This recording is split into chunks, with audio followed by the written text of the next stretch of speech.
I mean, And jazz is a terrifying word by itself. I mean, it just oozes all over the place with the J and the Z's, on either end. It's fun to Jazz. say. It's just being overboard and kind of lost in the depths that I can't really understand of jazz. of jazz. I think I'm just afraid of it.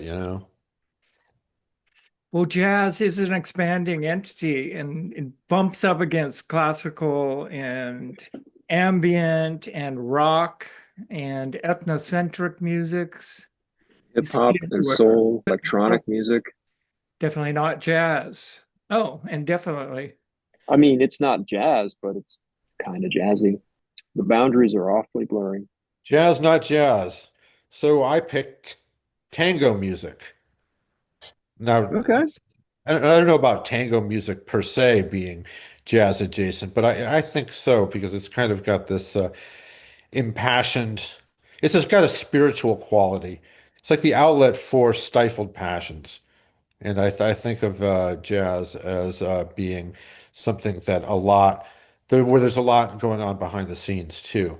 Anyway, this is Astor Piazzolla, who stands out among tango uh, musicians and composers because he made the so-called new tango, which is and did soundtracks for experimental films and things like that. Here the titles are somewhat programmatic. We've got tragedy and comedy and whorehouse. So Tango Zero Hour. Piazzolla was born I think around 1921, and he lived until 1992. And he had decades of material, and it's all pretty great. The instrument he played was I think it's the bandoneon, which is an Argentine form of accordion. And anything that's got an accordion in it is going to sound sad, sort of otherworldly. Summoning of yeah, elemental passions in the kind of deserted modern cityscape, the kind of music where there's a lot behind the sound. It's not just sort of incidental. It kind of sounds like it's stifled rage and repressed emotion and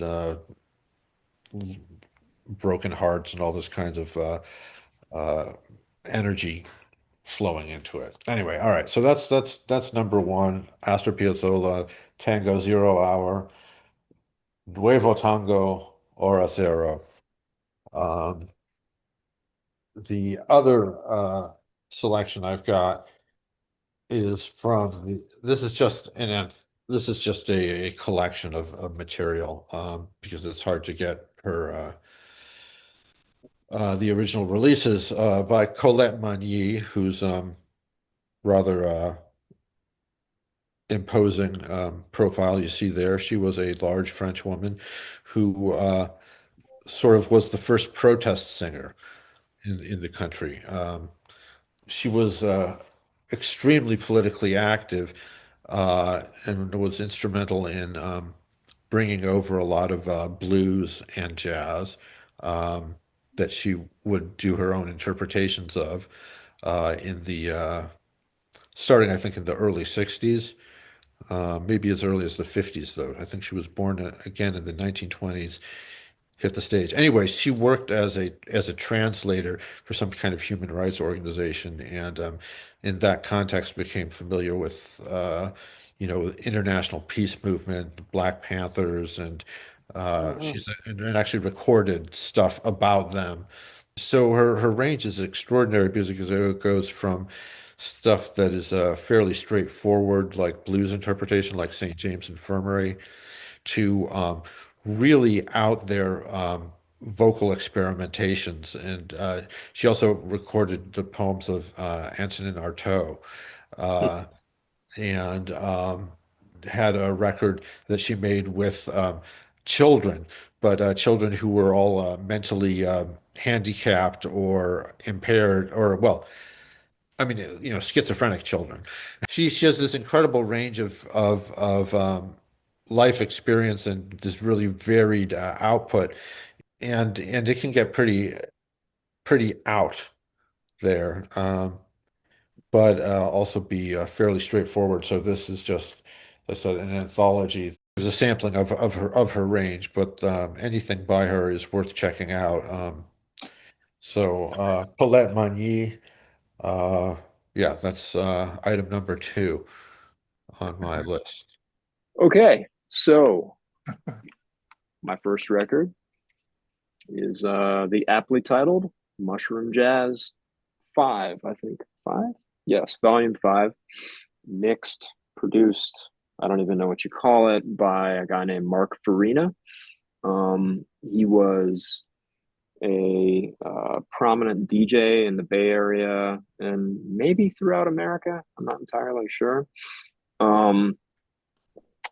Around the turn of the millennium, this record's from 2004.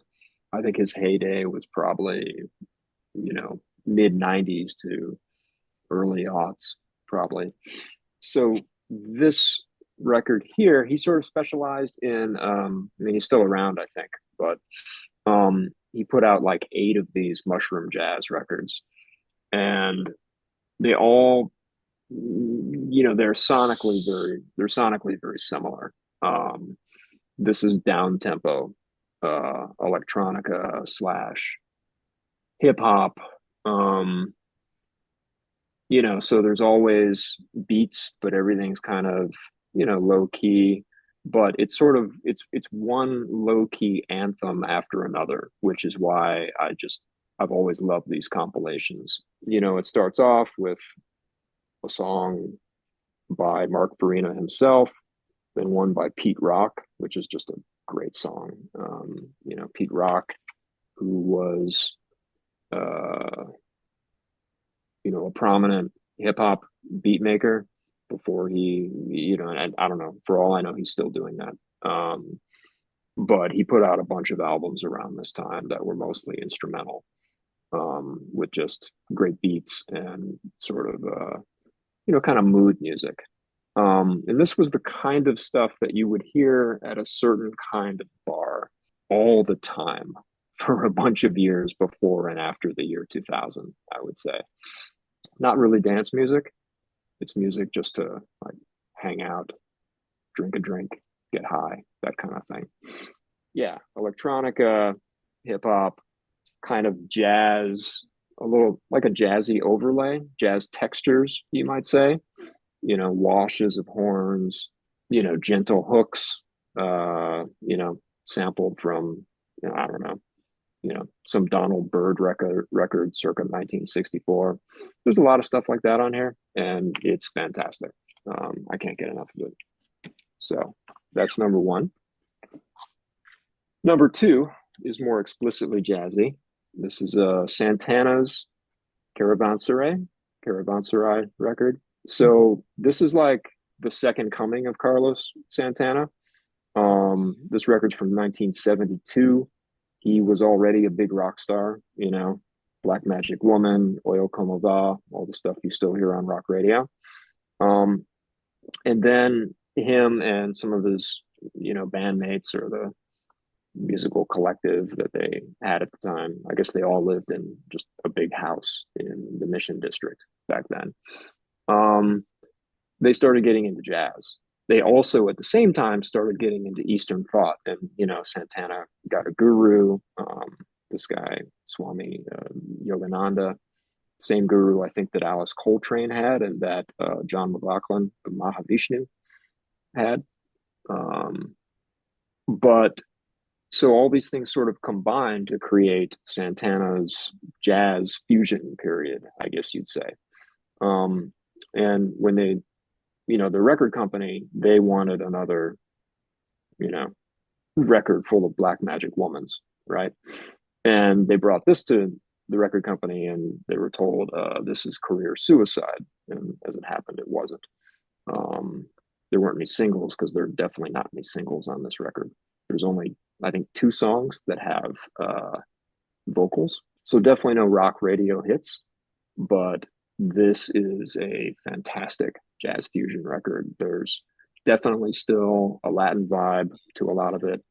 Great percussion, great organ playing, and of course Santana's guitar sound is pretty much instantly recognizable, I would say. It's just liquid and super melodic. So yeah, and this was the first record in a pretty astounding run. He recorded a couple more under just the name Santana that are almost as good. And he did a record with Alice Coltrane, and he did a record with John McLaughlin. And all those are very worth picking up. Very cool record. Nice And that's cover. it. Yeah, it is a nice cover. Jackson, what do you got? My entries today were beamed to me from the Supreme Commander. Good callback. No, so I picked mine randomly as usual. I went to the jazz section and I came up with Gabor Szabo Jazz Raga from 1966. And he's a Hungarian guitar master who also plays guitar on this. And there's a lot of improvisation on a melody. And some vocal treatments by Gabor himself, which were treated not as spoken word, but more as another instrument. He's murmuring and scat singing slightly, right? He's sort of known, and in this case, this is a combination of West Coast jazz, Hungarian folk, Indian, of course, due to the title, and rock, a big dose of rock here. Because of his guitar tone, which is memorable, and it's slightly distorted guitar, and he was doing distorted guitar early on. His guitar solos, his improvisations are unexpected, candid, unusual, and he seems to be a master of minimal and excessive guitar. So he wrote 8 originals on this, including the tune Mizrab, and he actually took that tune and made a whole album around that particular tune. He's got some great tunes here. It's a gatefold. There he is. It's probably before his heroin phase. Looking good. Well, he also does, as was characteristic of the time, he does popular covers. He does Summertime Caravan, which is excellent, and unfortunately painted black. But the other 8 originals are great. And this is a fine party record. In this case, it's a true hybrid of rock and jazz. He's also sort of a predecessor of what Bill Frisell would do with guitar, this very nuanced sort of touch. Okay, directly from my jazz section, Keith Jarrett, who's known as a jazz piano improviser, right? This is Hymns Spheres from 1976, and it's live, no overdubs, and he was working with a Baroque pipe organ in Bavaria, which he returned to later to do another part of another album called Invocations, The Moth and the Flame. Not as good as this one. This is perplexing. There's no jazz in this. It's really about the pure organ sounds, that cathedral reverb, and sometimes passes as electronic space music because he's really playing with the stops on the organ and using them unconventionally, like partially pulled. So it's impressionistic, it's ecstatic, it's got haunting effects, it's dissonant as well as being mostly pastoral. There's actually 2 hymns on here, one hymn of remembrance and one hymn of release. And then there's 9 movements for spheres, all improvised, and there's hints of infinity when you listen to this. It's really transportive, and parts of it were used in the movie Sorcerer by William Friedkin. So I put this under contemporary classical. Actually, I don't. I just keep it with Keith Jarrett and jazz. Is conventional jazz piano player, but also did an album of covers by Gurdjieff, the cult leader, 19th century cult leader. Jazz, Cult leader. jazz, Cult leader. jazz, Cult leader. jazz. Cult leader. Let the gremlins out. Let the gremlins out. There's something vaguely sinister about tango. Tango free. Tango free, tango free, The second one is tango, tango. ready to kill the other one, you know, by whipping them around and ready to kill the other one, ready to kill the other one, ready to kill the other one.